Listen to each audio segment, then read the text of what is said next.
ദൈവതിരുനാമത്തിന് മഹത്വമുണ്ടായിരിക്കട്ടെ. മാറിവാന്യൂസ് ഡേയുമായി ബന്ധപ്പെട്ട് Dubai MCMF നടത്തുന്ന മാറിവാന്യൂസ് talk സീരീസിൽ മാറിവാന്യൂസ് പിതാവിൻ്റെ സന്യാസ ദർശനങ്ങൾ എന്ന വിഷയത്തെപ്പറ്റിയാണ് ഞാൻ നിങ്ങളുമായി പങ്കുവയ്ക്കുവാൻ ആഗ്രഹിക്കുന്നത്.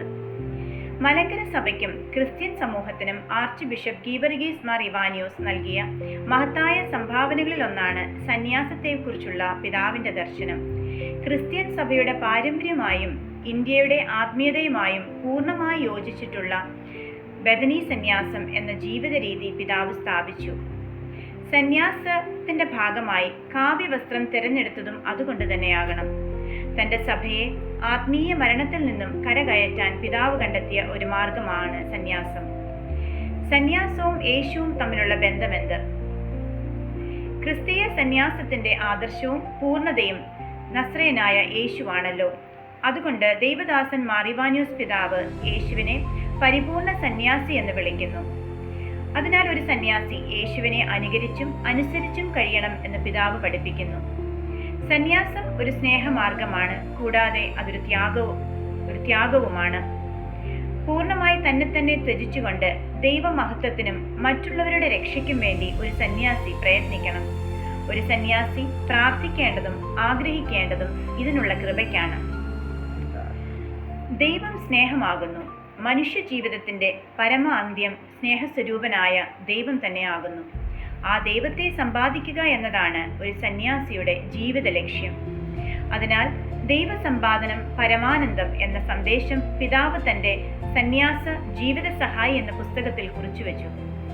വിശുദ്ധ ഗ്രന്ഥത്തിൽ നാം കാണുന്നു, മത്തായി 19:21, യേശു പറഞ്ഞു, നീ പൂർണ്ണനാകാൻ ആഗ്രഹിക്കുന്നുവെങ്കിൽ പോയി നിനക്കുള്ളതെല്ലാം വിറ്റ് ദരിദ്രർക്ക് കൊടുക്കുക, അപ്പോൾ നിനക്ക് സ്വർഗത്തിൽ നിക്ഷേപമുണ്ടാകും. പിന്നെ വന്ന് എന്നെ അനുഗമിക്കുക. സന്യാസത്തെ പറ്റിയുള്ള പരാമർശം വീണ്ടും വിശുദ്ധ ഗ്രന്ഥത്തിൽ നാം ഇങ്ങനെ വായിക്കുന്നു, മത്തായി 19:29, എന്റെ നാമത്തെ പ്രതി ഭവനത്തെയോ സഹോദരന്മാരെയോ സഹോദരികളെയോ പിതാവിനെയോ മാതാവിനെയോ മക്കളെയോ വയലുകളെയോ പരിത്യജിക്കുന്ന ഏതൊരുവനും 100 ഇരട്ടി ലഭിക്കും. അവൻ നിത്യജീവൻ അവകാശമാക്കുകയും ചെയ്യും. എന്താണ് ക്രിസ്തീയ സന്യാസത്തിന്റെ അടിസ്ഥാനം? യേശുമിശിഹായുടെ മനുഷ്യ അവതാരവും കുരിശിന്മേൽ അർപ്പിച്ച യാഗവുമാണ് ക്രിസ്തീയ സന്യാസത്തിന്റെ അടിസ്ഥാനം. ക്രിസ്തീയ സന്യാസത്തിലെ 3 വ്രതങ്ങൾ ഏതെല്ലാമാണ്?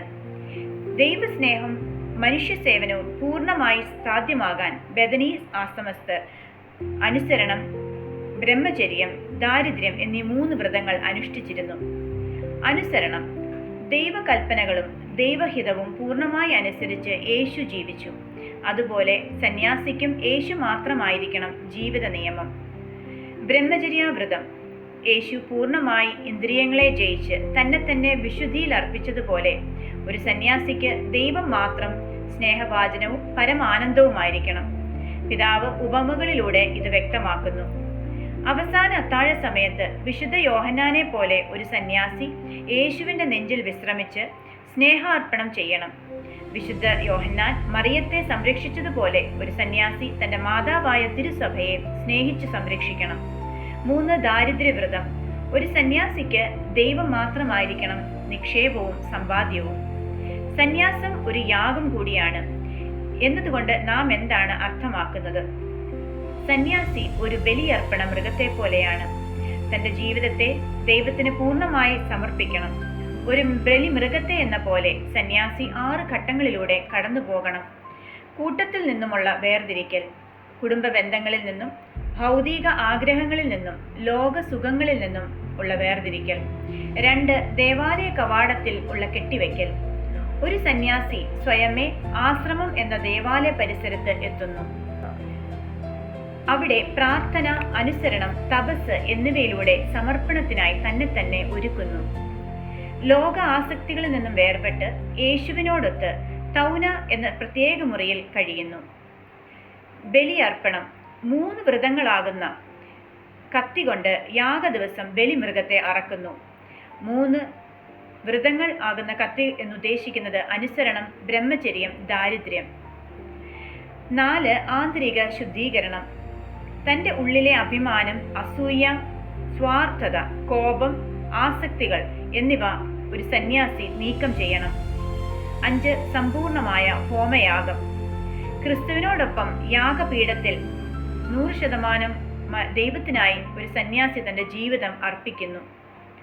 6. ജീവിതം മുഴുവൻ നീളുന്ന ഒരു യാഗം. മാർ ഇവാനിയോസ് പിതാവ് സന്യാസിയെപ്പറ്റി ഇങ്ങനെ പറയുന്നു: His sacrifice is an ongoing process until the end of his life. ഇത് സേവനത്തിലൂടെ, പ്രാർത്ഥനയിലൂടെ, സഹനത്തിലൂടെ, സ്നേഹത്തിലൂടെ, ആത്മത്യാഗത്തിലൂടെയുള്ള ഒരു യാഗമാണ് സന്യാസം. മാർ ഇവാനിയോസ് പിതാവിന്റെ സന്യാസ ദർശനം നമുക്ക് ഇങ്ങനെ ഉപസംഹരിക്കാം: സന്യാസിയുടെ തപസ് പൂർണ്ണമാകുന്നത് ദൈവത്തോട് ആഴത്തിൽ ഐക്യപ്പെടുകയും സഭയിൽ ജീവിച്ചുകൊണ്ട് ലോകത്തിന് ദൈവസാക്ഷിയാവുകയും ചെയ്യുമ്പോഴാണ്.